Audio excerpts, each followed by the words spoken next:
5 seconds. Start.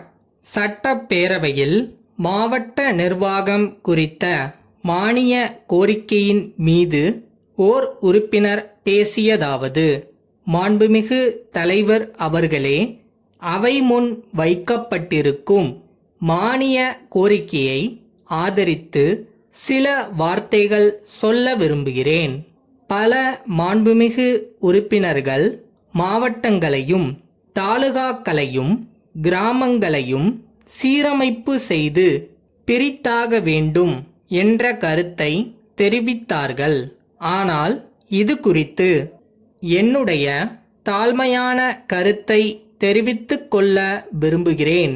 இன்றைக்கு மொழிவாரி மாநில பிரிவினை ஏற்பட்டதன் அனுபவத்திலிருந்து மாவட்டம் மற்றும் தாலுகாவை பிரிவினை செய்வது எவ்வளவு நல்லது என்று யோசனை செய்ய வேண்டும். இத்தகைய பிரிவினையால் சில நபர்கள் பாதிக்கப்படலாம். அப்படி பாதிக்கப்பட்டவர்களால் கிளப்பக்கூடிய பிரச்சனை பெரும் குழப்பத்தில் முடியலாம். ஆகவே இது குறித்து தீவிரமாக ஆராய்ந்து ஒரு முடிவுக்கு வர வேண்டும். நிர்வாகத்தில் ஏற்படும் ஊழல்களுக்கும் தாமதத்திற்கும் காரணங்கள் பல உள்ளன. பெரிய பிரிவாக இருப்பது மட்டும் அல்ல. அடுத்து, மாவட்டங்களில் அரசு நிறைவேற்ற வேண்டிய வளர்ச்சி திட்டங்களுக்கெல்லாம் வேண்டிய விவரங்களும் தகவலும் மாவட்ட நிர்வாகத்தினரிடமிருந்துதான் கிடைக்கின்றன. இந்த தகவல் எல்லாம் சரியான முறையில் கிடைக்கிறதா என்பதை உன்னிப்பாக கவனிக்க வேண்டும். சாகுபடி கணக்குகள் வைக்கப்பட்டு நீர்ப்பாசன பகுதிகளை பற்றியும் இதர விவரங்கள் குறித்தும் அவ்வப்போது அறிக்கைகள் அனுப்புகிறார்கள். அவற்றில் நீர்ப்பாசனம் பற்றி சரியான கணக்கு வைக்காததால் குடியானவர்களுக்கு கஷ்டமும் அரசுக்கு சரியான மதிப்பீடுகள் கிடைக்காத நிலையும் ஏற்படுகிறது. உணவு உற்பத்தியை பெருக்க வேண்டுமென்று சொல்கிற நேரத்தில் அரசுக்கு சரியான தகவல் கிடைக்க வேண்டியது அவசியம். எனவே வேண்டிய அளவு வருவாய் ஆய்வாளர்களையும் மற்ற அதிகாரிகளையும் நியமித்து ஒழுங்கான முறையில் கணக்கு வைக்க வேண்டும் என்று கேட்டுக்கொள்ளுகிறேன்.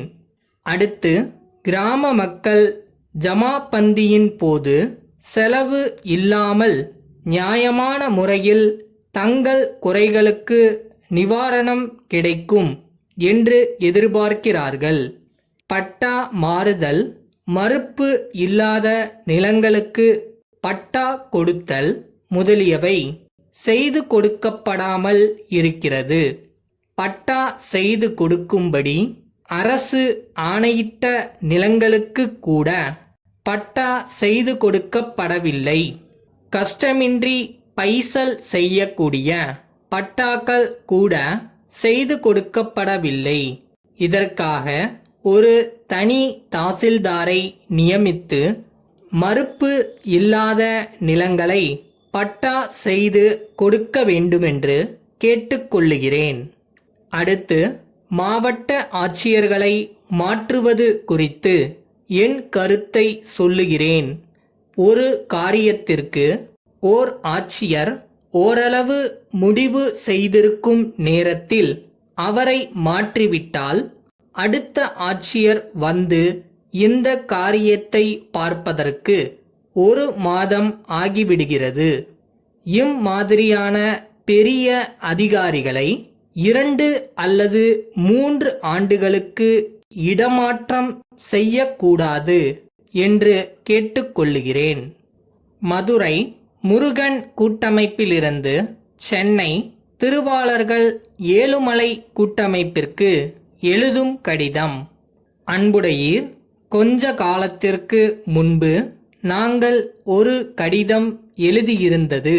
நினைவு இருக்கும் என்று நம்புகிறோம். அப்போது சில பொருள்கள் குறித்து உங்களுடைய விலை மதிப்பை கேட்டிருந்தோம். ஆனால் அப்போது நீங்கள் இருந்த நிலைமையில் அந்த வாய்ப்பை பயன்படுத்திக் கொள்ள முடியவில்லை என்று தெரிவித்திருந்தீர்கள். அதே நேரத்தில் அடுத்த சந்தர்ப்பத்தில் வாய்ப்பு அளிக்கும்படி சொல்லி இருந்தீர்கள். தற்போது நாங்கள் ஒரு வாடிக்கையாளரோடு ஒரு பெரிய ஒப்பந்த வேலையை ஏற்றுக்கொண்டுள்ளோம். அதை முடிப்பதற்கு சில முக்கியமான பொருள்கள் தேவைப்படுகின்றன. உங்களை போன்றவர்களுடைய ஒத்துழைப்பை கொண்டு அப்பணியை வெற்றிகரமாக முடித்துவிடலாம் என்று நினைக்கிறோம். உங்களுடைய நிலைமை முன்பு இருந்ததை விட மிகவும் சீரடைந்திருப்பது தெரிய வந்துள்ளது. எனவே இத்துடன் இணைக்கப்பட்டிருக்கும் பட்டியலில் கண்டுள்ள பொருள்களுக்கு தங்களுடைய விலை மதிப்பை அனுப்பி வைக்குமாறு கேட்டுக்கொள்கிறோம். தங்களுடைய பதிலினை விரைவில் எதிர்பார்க்கிறோம். நம்முடைய பழைய தொடர்பை புதுப்பித்துக் கொள்ள முடியும் என்று நம்புகிறோம். தங்கள் நம்பிக்கையுள்ள